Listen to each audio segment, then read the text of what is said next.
Hello. We wanted to show you today we have a garden pond that was definitely overrun by cattails, and we started with this 15 years ago. We had a lovely pond.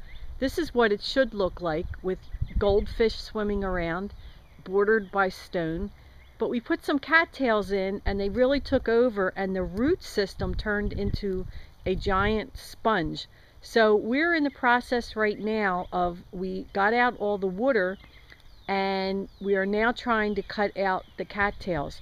And because their roots are like a sponge, you need a good knife. That's one of the tools you'll need, and you have to cut it out. And we plan on replacing the liner, so it's not a concern if we accidentally put a hole through the liner. You also need good boots, because even though it looks like it's dry, it's not.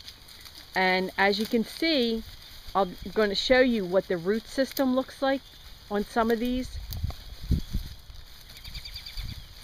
It's very heavy and thick. Look at it. So we're just tossing it out, and this is how we're going to get rid of all this, just literally by hand. Pull it all out. This pond was 24 inches deep at one time, but because the root system was so dense, we actually lost about a foot of water. And in the northeast United States, this can be a problem in the wintertime, where you need it to have some water below the frost line in order for the fish not to freeze. And we do plan on making this back into a pond and having some fish in it.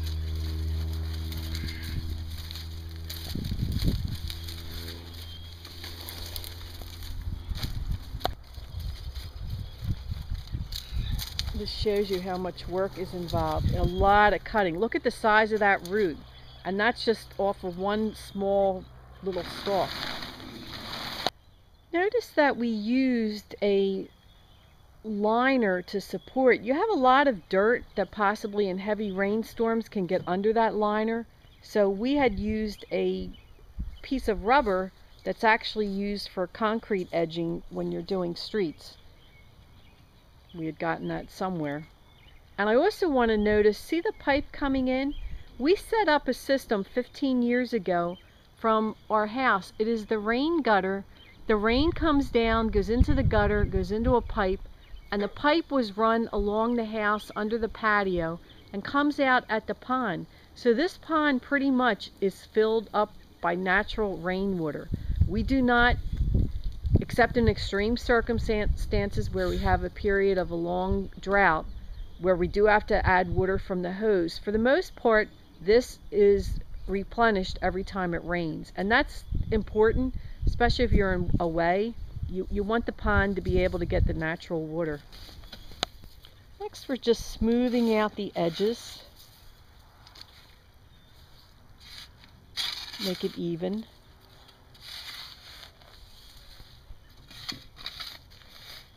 Want to make sure there's no stones or anything sharp that would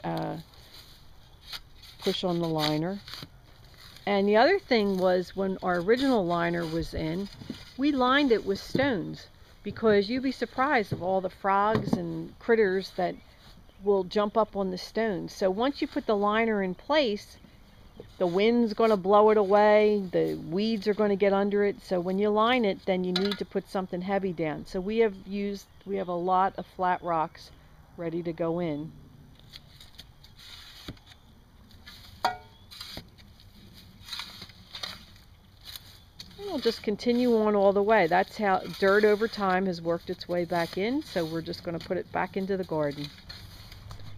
Okay, after leveling out, getting rid of a lot of the dirt that had over the years fallen into the side, and making sure that it was at least 24 inches deep, we then pulled the liner over. This liner was purchased from a local garden store, but as I said earlier, don't scrimp on the liner. This is a much heavier one than we had. This is rubber and 45 millimeter,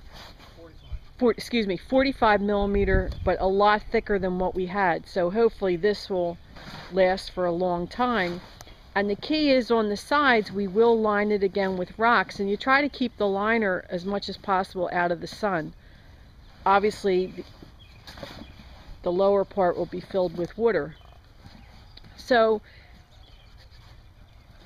you have to take your time, get it in, push it in on the bottom, because when you fill it up with water it tends to pull out from the side. So you want to make sure that your liner is as close to the side as possible, so that when it fills up with water it doesn't begin to pull out.